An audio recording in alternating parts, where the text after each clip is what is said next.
Welcome. Thank you so much for being here today. I am going to get this video started with a few questions to kind of get us ready into the topic of today. So, let me ask you a question. I don't know if you have ever felt like going to a meditation class or doing a meditation practice and feeling more anxiety or distress or disconnection after that. Or maybe you have found yourself walking into this yoga session, trying to force yourself to be calm and trying to think like, is it something wrong with me? Because everybody seems to be enjoying this, and I'm really having a difficult time just being still. Or maybe you have felt that you have given a try to this breathing exercises or grounding techniques that your therapist or your coach has assigned you to do as homework. But after you engage with those exercise, you actually feel like a crawling out of your skin type of sensation, or maybe feeling a little panicky. I get you. I've been there, and I'm going to tell you why that's happening. And this is not something that you're doing wrong, and there's nothing wrong with you. In fact, this body resistance that you are experiencing, it's actually telling you something. And I'm just going to tell you a story when two stories actually to kind of get this information a little bit more concrete, hopefully. When I was experiencing burnout, at some point in my career, I burned out. I was just having a business, which ironically it was a yoga studio, which I love to do, but I was burnt out as an entrepreneur. And I remember going to this restorative slash yin class. I wasn't sure exactly what of the two, but seemed like it was a combination of the two. And it was a 2 hour session that was meant to be a stress relief and disconnection from everything outside. So it was just a time to reconnect with myself. And I remember thinking to myself the entire class, when is this going to be over? Every minute felt like an hour. And every movement and or stillness was just so difficult to engage with. My mind was somewhere else. My body was completely disconnected. And by the end of the session, the only thing that I was experiencing was not only frustration and this like impatient I want to run out of here, but I was also experiencing a headache. And after the session that day, I felt terrible. I actually had a fever. I was just like in a lot of pain. And some people might call this as just a part of the healing process. However, after many trainings and understanding my body a little bit more, I understand now that that's not the case. I was actually engaging on a practice that did not match my state at that time. I'm going to give you another example. So I had this client. I am a TRE, trauma and tension releasing exercise provider. And I was working with this client that has an autoimmune condition. And one of the things that we needed to kind of test it out or try it out was not only facilitating that process in which the client learn how to listen to their bodies, but to see how much of a time we were going to spend doing the tremoring. You know, that part of the TRE session in which you get your body to shake and release that stored trauma or chronic tension. Because we'll learn on session one that whenever she engaged for 10 minutes, she will have not only fever after that, but she will have a lot of worsening of the symptoms, not only for that one day after that, but for several days. And again, it's not that theory is bad. It was just that that was too overwhelming for her nervous system. 10 minutes was too overwhelming, and we needed to progress to get to 10 minutes. So we started working from 1 minute, 2 minutes until we were able to get to 10 minutes. And the difference on how she felt afterwards was immensely different. So, again, this is very important to address, and I don't think it's been addressed enough. when we engage in any tool, any practice, any exercise that is meant to help us reconnect with ourselves and get ourselves into the present moment, we need to consider not only our story, but our current state. And we need to learn what our bodies are telling us, what resistance is showing in order to determine whether that technique is powerful or actually useful, useless, or even harmful. Because again, if it doesn't match our current state, it just not do the thing that it's meant to do. So welcome. That's the topic of today's short video. And I'm just going to take a moment to introduce myself. My name is Alba Porras, and I am a somatic coach. I am also a mindfulness and yoga instructor.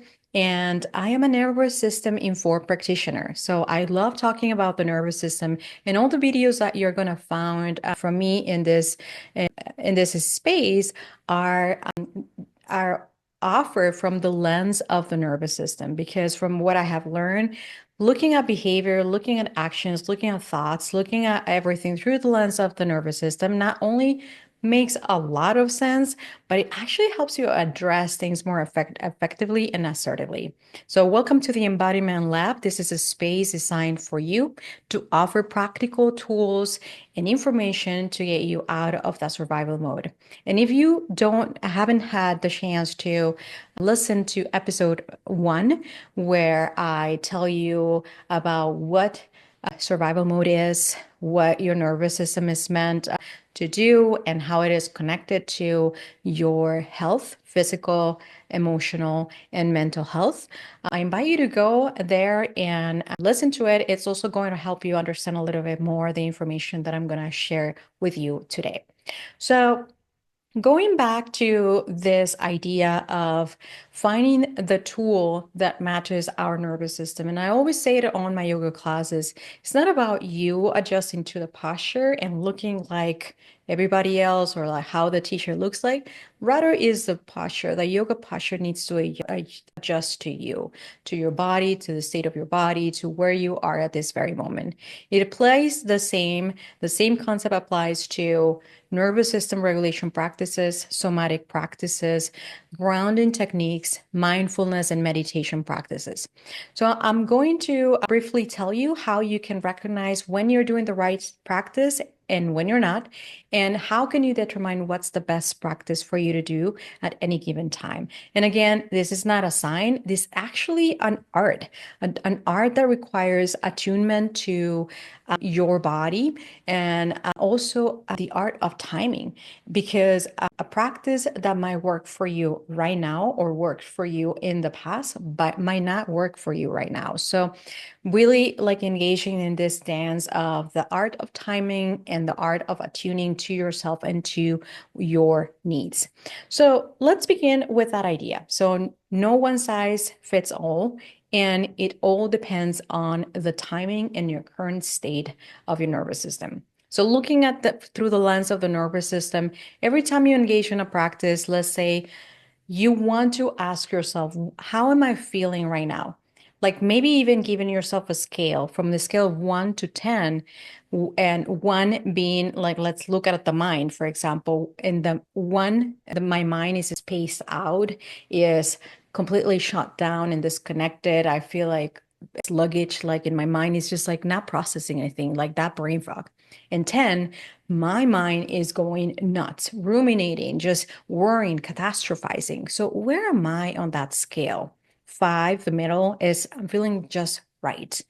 And then we assess, how is the body feeling? So if my body is feeling closer to the 1, I'm feeling more sluggish and I really fatigue. And it just really takes me a lot to engage in things. And maybe I feel a lot of pain. Maybe I feel like I want to be in bed and just lying down and just disconnecting completely from everything and everyone. Now, if my body is close to a 10, my body has this restless energy that I want to just like run away or punch something, or, like it's just a lot of energy in my system that doesn't feel right. It feels like too overwhelming. So The first thing you have to do is before picking any technique to help you relieve stress, anxiety, or whatever it is that you're looking for or intending to do, you want to assess where are you from the scale of 1 to 10. And now let's bring two very important concepts. So I talked about in the previous episode about what the different nervous system states are. I told you about the fight or flight, that's very we hear it really frequently, but there is also the freeze, the collapse, the fawning state. And just learning to recognize the symptoms of each state is very important. But I'm going to just bring it down a little bit and I guess in complexity, and I'm going to make it a little bit easier to look at. So just think of your nervous system as a thermostat of a temperature. So when your thermostat or your body mind thermostat is at a normal temperature, you are in your window of tolerance or window of safety.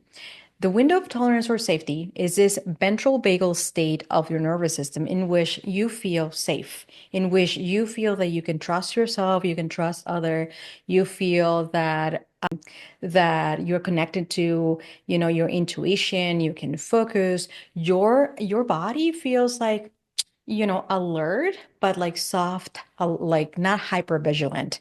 You are alert, but we're a soft awareness. You're present.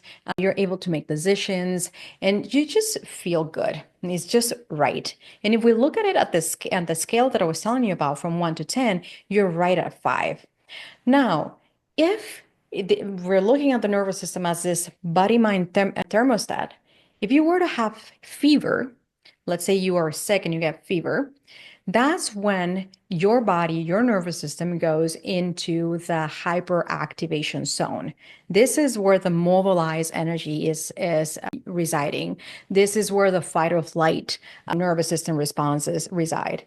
In this hyperactivation state, you can look at it as like the too hot state.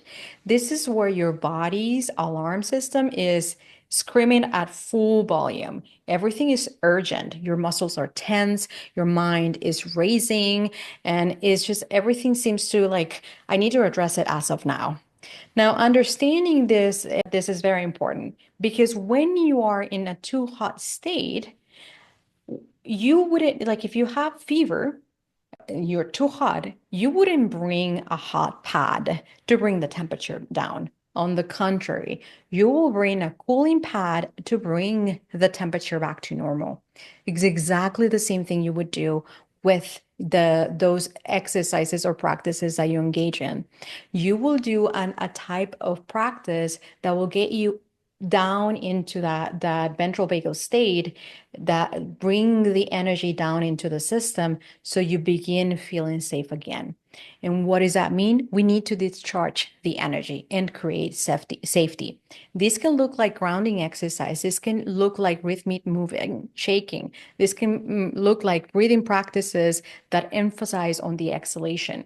This can look like establishing physical boundaries, like practicing with physical boundaries. This can look like clearing space. What happens when a person is in the too hot state and they're this in hyperactive state and they engage in exercise that are for the too cold state? I'm going to talk about a little bit about that in a moment. They bring things that instead of discharging their energy, they try to just calm and just, let's avoid and think that I'm not angry, that I'm not irritable, whatever. They engage in this practice and then later they feel more anxious. They feel trapped. They feel frustrated. They feel resistance to the practice. They actually have an ability to settle down. So, for example, I have clients that experience a lot of anxiety that have tried breathing practices, and their experience before was I just cannot engage with breathing practices because they just make me more anxious. So again, it's not that the breathing practices are wrong, it's just that they were chosen in the wrong timing for the wrong state. In this too hot state, the breathing practice needs to be different. For example, I'd like to address it when I feel like, for example, with a client is very fidgety. what we want, what I invite to do is first like bring some movement and connect the movement to a breath. So maybe as you inhale, you bring the ears close to your shoulder close to your ear, and then as you exhale, you bring them down.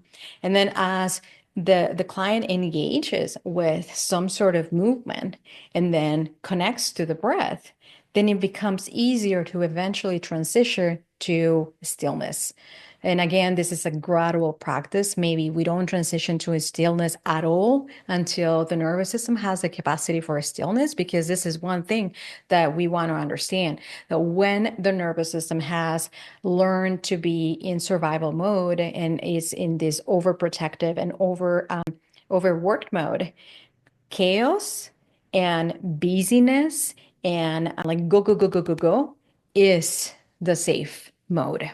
So for those people who are in survival mode, that's why we hear them saying, well, I just can't rest. I can't seem to rest. And if I have a vacation, I want to be working because it just doesn't feel right. I just, it is not because there's something wrong with them, or that they haven't learned how to relax. It is just that their nervous system is overdriven, and we need to work to bringing that nervous system into that safe mode, back to the safe mode, so it's able to eventually enjoy the stillness. And I'm just gonna go back to the initial example that I gave you when I tried that yoga class that made me feel more triggered. Years later, after I worked to get out of that burnout state through somatic practices, I am now in love with those type of styles of yoga. I'm actually a yin yoga teacher now. I'm trained in restorative and therapeutic yoga. So I am now it's enjoy so much this practice that I like every time I go into that, instead of being more activated and triggered, I actually able to calm down and enjoy those type of practices.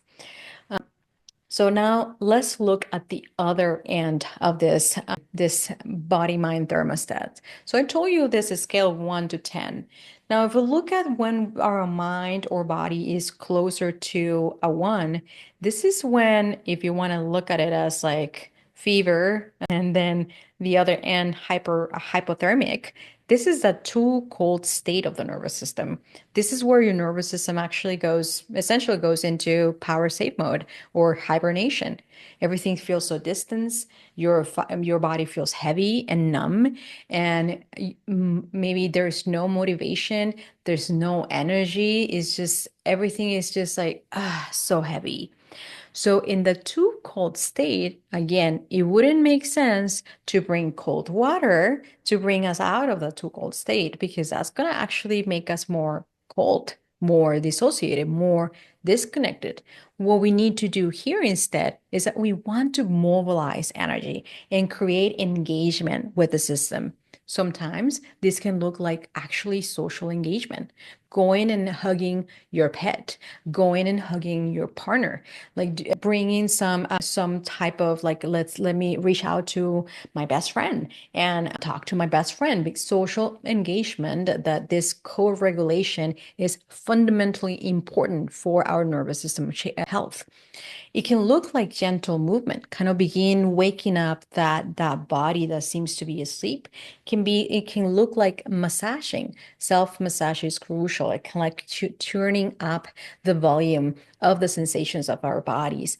It can look like bringing more sensory input, not only through self massage, but also engaging with our environment. What is it that I can see? What is it that I can touch? What is it that I can smell? What is it that I can taste?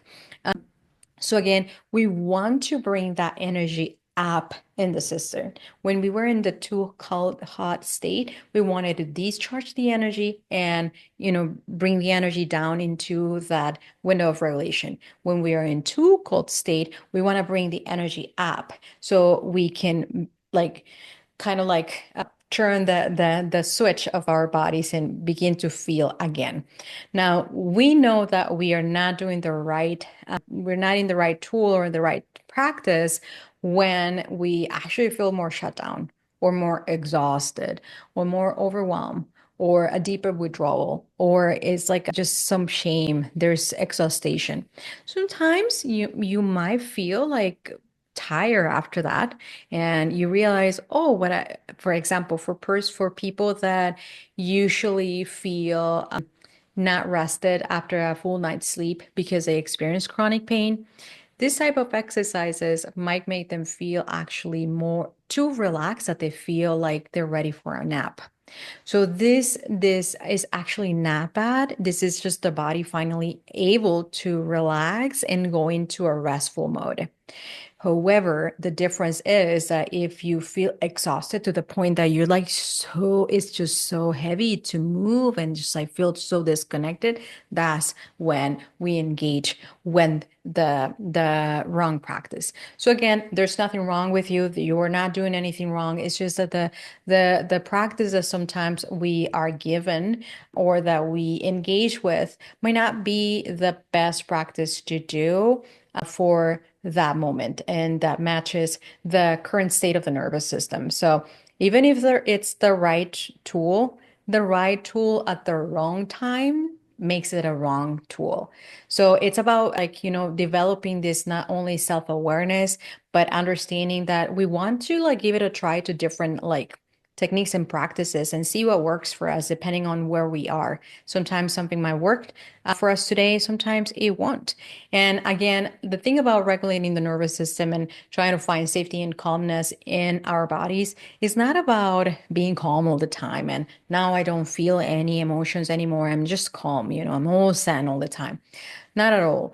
When we are working with the nervous system, we are trying to increase that window of tolerance, which increase our tolerance to the stress. And when we develop this like bigger resilience and a better relationship with the stress, instead of reacting to life, we're able to respond to life. We have more access to our inner resources. We align our mind and our heart with our actions, and we're able to like develop this flexibility to move more fluid between the different states of our nervous system and to address the life demands in a very different state. Because when we operate from that window of tolerance, or from that safety in our bodies, the way we respond to life and the way we see life, instead of like always focusing what is next that is gonna go wrong, or like this is always going wrong, so I'm just gonna do it, but I know it's not gonna happen. It's like, instead of living from fear, we learn that we can trust ourselves, that we can trust our gut, that we can trust others. We learn to trust others, and also to differentiate who we can trust and who we cannot. We learn to set boundaries. Is the quality of life improves. And also, if we get to experience a lot of chronic symptoms are associated with chronic stress or being on a survival mode, because the thing is, when we live in survival mode, usually we develop symptoms like chronic digestive issues, chronic headaches, chronic pain, chronic fatigue, numbness in the hands, and so on and so forth. So when we're able to get our nervous system back into safe mode and we feel good in our skin, then we're able to live our life more fully and more connected to ourselves and our hearts. Anyways, this is it for today. I hope this information was useful. Please, if you like this video, give me a like and share it with someone that you think this information might serve them. And if you have any questions, feel free to comment on the comment section. That I'm here for you.